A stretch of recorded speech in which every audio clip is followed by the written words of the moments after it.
definitely let you know when I'm like gonna actually post this stuff. But again, it's not like a type of thing that I'm really trying to get big views on. Well, Just kind of good, like whatever. because I'm probably going to embarrass myself anyways. And I'm at work. We're actually like back in the office, and I'm kind of in like a public area. I tried to move away. We Okay. actually have like an old bank vault um, on the premises, and I was going to go in there, but That'd be awesome. we're actually recording near there, like Oh, right okay. outside of it. So So it just didn't really work out. can you let out like a shriek, a really loud scream right now? I could. There No, is some no, no. soundproofing, but I'm not going to. Okay, so to I want them to start, be mad at me. state your name, something about you. It could be hobby, what you do for a living, anything you feel comfortable saying. And then what movie did you watch the most as a kid? Oh, okay. I'm Claire Hopple, and I live in Asheville, North Carolina right now, but I'm from kind of like in the middle of the woods outside of Pittsburgh. And I definitely watched Home Alone the most Okay. out of any movie ever. I think. Yeah, Did I it, think that's right. is it I a can movie quote that it the most. is it a movie like to this day sticks with you? Is it like a permanent part of your heart, or is it just as a kid you watched it a lot? It's a permanent part of my heart. Yeah. So my mom like mailed away. Pepsi had some kind of promotion because of all the product placement, I guess, in that movie. Right. They had some kind of partnership worked out, and like my mom mailed all these UPC label things away to Pepsi, and we got a free VHS of the movie. And so that's the one I grew up watching, and it had a Pepsi commercial at the beginning. That's like adorable. And Yeah. so part of me feels like if I just stream Home Alone, like I'm missing out on the movie, like a piece of the movie. Yeah, yeah, So yeah. No, that makes it's weird. perfect sense. That's awesome. I have stuff like that too. Like the VHS, it just doesn't feel the same. Like I watched the shit out of Michael Jackson's Moonwalker as a kid on VHS, Yeah. and I couldn't bring myself. I actually got it copied over to a DVD just in case I couldn't find it, but it feels different if you just watch it online or something. It doesn't feel the same at all. Like Yeah. I have to see it on that VHS that's barely functioning at this point. There's something tangible about it. It's like a record Yeah, yep. versus a CD. Like, I don't know. Are you a fan of the second one? It's okay. It's Yeah. like a little bit sad. It's a little bit darker. Right, right. All right, so pretend it's like 2 a.m. You're sleeping. You hear something outside. You look outside and you see what seems to be an exact duplicate of you in an outfit that you would normally wear, waving, and then runs away. Would you be more inclined to think it was supernatural or all in your head or something that's like realistic and explainable, but you just don't understand it yet? Oh, that's a great question. um, I think I would probably go chase after that person so that I could Wow. develop. Is that weird? So it's 2 a.m. and you see yourself and you immediately you wouldn't call anybody. You just run out there. Like, I need to meet you. Be like, because that way I know. Right. I would guess I would first assume it was there was a logical explanation. So you wouldn't but go then supernatural. You wouldn't go all in your head. Well, I don't know. It's kind of 50-50 all in my head too. I mean, I don't trust my head sometimes. Right. So. But you would definitely go run after it to figure out what the hell was going on. I mean, how could you not? What's your relationship to like the outdoors? You can be as vague or as specific as you want. I love the outdoors. Like I grew up in the woods, exploring, and I don't know. There's something that happens. Like I feel like my blood pressure immediately goes down when I'm near trees. So I try to hike once a week.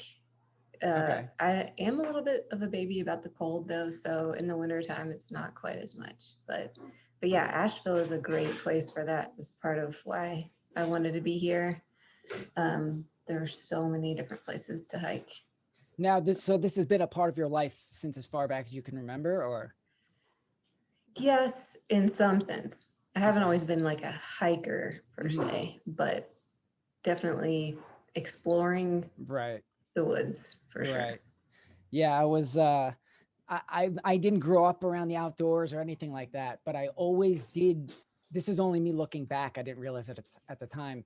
Play video games that where the character was traveling or going like not really hiking, but traveling through nature in some way. And I always loved that. And then one Hmm. day in my like 20s, I was like, wait a second, I could do that. Like it didn't even connect with me until that age. I was like, oh shit. Wait a second. There's an outside world just like It this. was always something I was like, no, that's for other people or in video games. That's not like something Huh. I could do. And I was like, oh no, wait, I could literally just start doing this. Have you always like because you're in New York, right? Is Yeah, that because you've been in the fucking New city? Yorker. Uh, I'd have to imagine maybe. I don't really know actually. You know, I don't have any friends that were ever into it. Like there was never anyone that tried to get me into it. So it just, for some reason, that part of me was just shut off and manifested in playing games like Legend Hmm. of Zelda and stuff like that, where you're going through forests and outdoors traveling.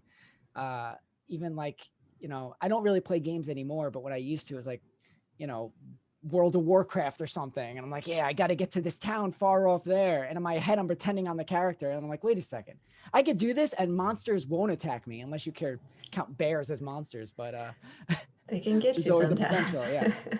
Um, have you ever broken something in someone's house and not told them? Michael, you're calling me out. Hold on. She's about to confess. She's about to confess. Yeah, go on. Yeah. I think I lived with like this family for maybe a month or maybe a few weeks. Mm-hmm. And they were just like renting this house, to be fair. Okay. But I'm very clumsy and I break things all the time. Same here. Um, Mostly just like running into walls, but yeah, anything really. I bump into people, smash things. I'm Yeah. horrible. Yeah, it's crazy. It's like I got a splinter on my face hiking the other day, and I was like, seriously? That's a face splinter? I didn't even think that that could happen. Anyway, so I think I like was trying to open like this patio door or like this curtain or something. This is a while ago, but Mhm. it's not a good story. But anyway, I broke That's it fine. and I don't think I ever said anything. I was like, they don't even really live here. This isn't really their house either. You rationalize it. You're like, it doesn't matter. What's the Yeah. most amount of money you've ever held? That's Oh, yours, I should say. I feel like that's such a dude question. Um, Actually, you know what? Take back what I said. It doesn't have to be yours. Just the most amount of money you've ever held ever. Doesn't matter if it's yours, someone else's, whatever. I honestly don't, I can't even think of anything. There's no significant amount. I mean, I don't have one either. Yeah. I probably like, I don't know, $400 at one point. Like someone handed me for it was nothing significant. Honestly, it's probably something like that. Okay. Yeah. Yeah. You Or never it's know. Some like, people surprise you. hold this for like a rent money or something. Who knows? Right. But Yeah. like a Yeah. long time ago. And it's like, I'm nervous until I can just pass it off again. I never keep cash anywhere near me just Oh, it because I'm makes me like, paranoid as hell. paper. Yeah. If I have over $50 in my wallet, which is rare, I constantly feel paranoid about it. Constantly. It doesn't matter what neighborhood I'm in, it doesn't matter where I am. I'm like, I don't like the feeling that this could just disappear. Like I could drop it or I don't know. Someone could take it. Yes. And like if it's just a couple bills, I don't even think it's real. I'm like, I can just drop this anywhere. Yeah. Just spend it. I recently watched a movie called First Cow, which it's a really good movie, but in it, I mean, it takes place in the old West or whatever. And they have this vast amount of money. I guess it's not that fast, but it's a good amount of money. And they're hiding it in trees and stuff. I was like, oh my God, imagine just having your life savings in a tree. Mm. So stressful. Yeah, Um, I would be thinking about it constantly. Yeah. so at night when you go to bed, do you typically Do you watch something, read something? Do you fall asleep easily? I used to just like pass out, but in the past, I don't know, 5 to 10 years, I totally have middle insomnia now. Not all the time, but like a decent bit. So I always read right before bed. Okay. And usually because I'm like, I love books and I'm trying to squeeze it in any way I can, but also because it does help me fall asleep too. Right. So I don't really have a problem falling asleep. I pretty much exhaust myself throughout the day and then pass out and then just wake up in the middle of the night. So, have you ever lost a friend over something relatively minor? Yeah. Okay. Back in 5th grade, I had this friend and she was mad at me and she wouldn't speak to me and I have no idea why. And she refused to tell me because she wouldn't talk to me. I am 34 years old and I'm still thinking about this. And so I never found out what I did wrong. And it ate away at me because I couldn't apologize for something I didn't know if I didn't know what it was. Yeah. But she didn't talk to me for like maybe 6 months or a year. I mean, she was just like done. Yeah. And after that, it still like wasn't the same. And so never I told didn't you. want to bring it up again because Yeah, after that, it's like, you know, I tried a few times and so it's like a total mystery. Well, I got news for you. We got her on the phone right here. Hey, Allison, is that you? No. Yeah. So the only thing I can think is that we were on like AIM, like AOL Instant Messenger, I think. And I must have like typed something and it had meant something else or made a typo. That's the only thing I can think of. Classic. I remember one time someone wanted me to hang out with them, and I said something like I couldn't because I didn't have money right now and my car was on E, meaning empty. And for months she thought I meant I couldn't hang out because I was on E. And she's like, yeah, you like E. And I was like, why do you keep on saying that? And months later, I put it together. I was like, it was that one, that's how quickly things can get like messed up. It's like, it was that one conversation that made her now think I loved E. He didn't want to help you? Like, oh man, he's addicted to E. Yeah, she just accepted he's getting treatment or something. Yeah, you love E. I get it. I'm just going to distance myself from you. It's fine. Okay. How about tell us someone not related by blood that had a major influence on you? If there is someone, there might not be. I feel like everybody has more of an influence on me than maybe they should. I feel like everyone has a major influence on me in a certain extent, but that's kind of a cop-out answer. So is it positive or negative influence? Doesn't matter. Whatever, anything you want. And again, it doesn't have to be, you know, maybe there's not anything big that pops out in your mind, which is fine. I think teachers are so important, like, especially early on in life. I feel like throughout my life, I've had lots of really terrible authority figures, which is maybe why I'm the way that I am. But there have been a handful of teachers who, like my 2nd grade teacher was the one who introduced me to Roald Dahl, like James and the Giant Peach and Matilda and which, the Witches, by the all way, that stuff. All those books totally hold up. They're freaking phenomenal. Right? Still. Yeah, I read him at like once a year. He's amazing. Yeah.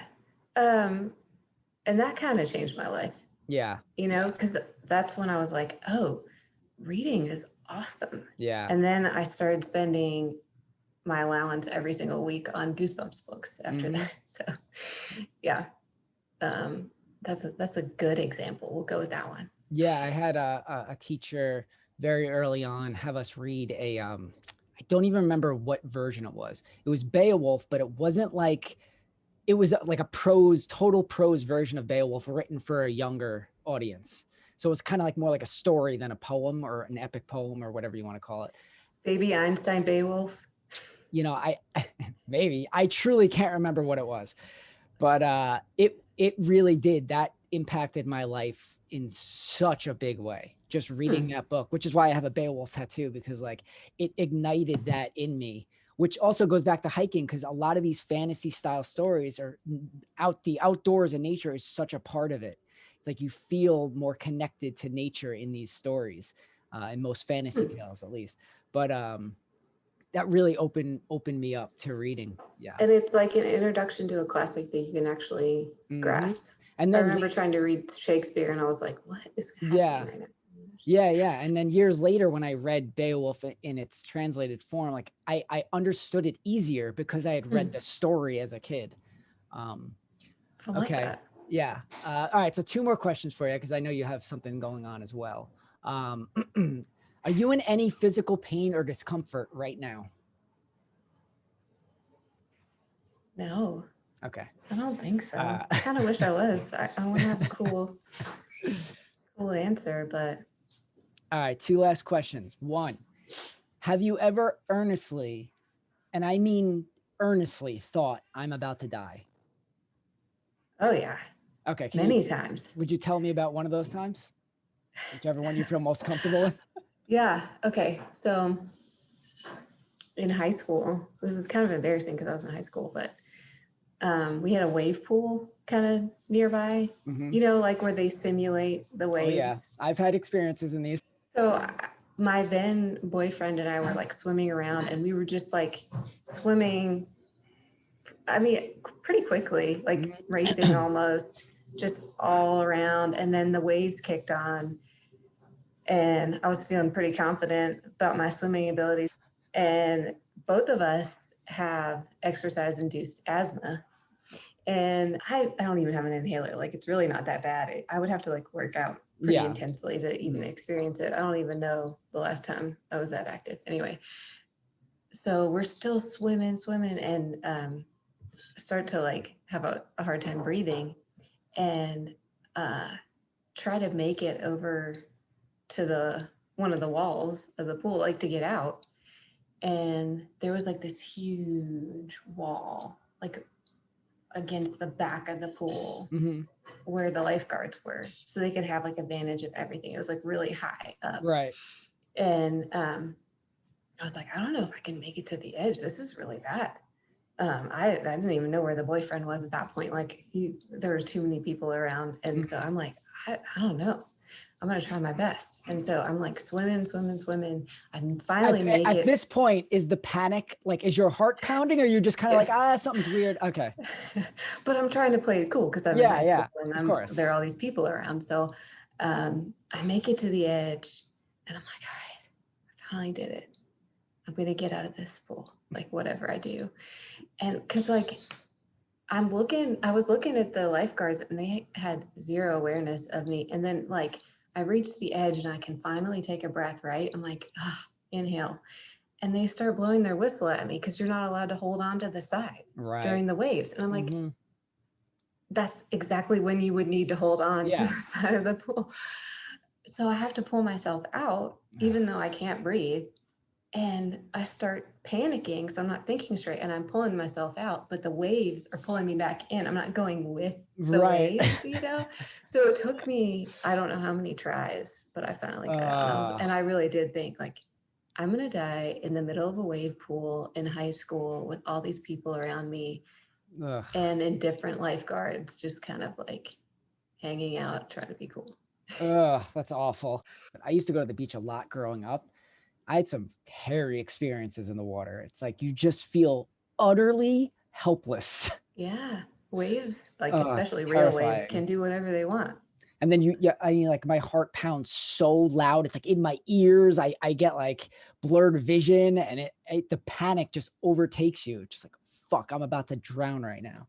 Yeah. It's the worst. And the wave can like actually suck you under and like spin you around. Oh yeah. I'm sure I you've had those experiences. Bloody noses. Terrible. Well, I'm glad you survived the wave pool. Thank you. And Me too. I'm assuming your boyfriend at the time survived as well, right? Unless you're Yes, missing yeah, a he was all huge piece good. of that story. Okay.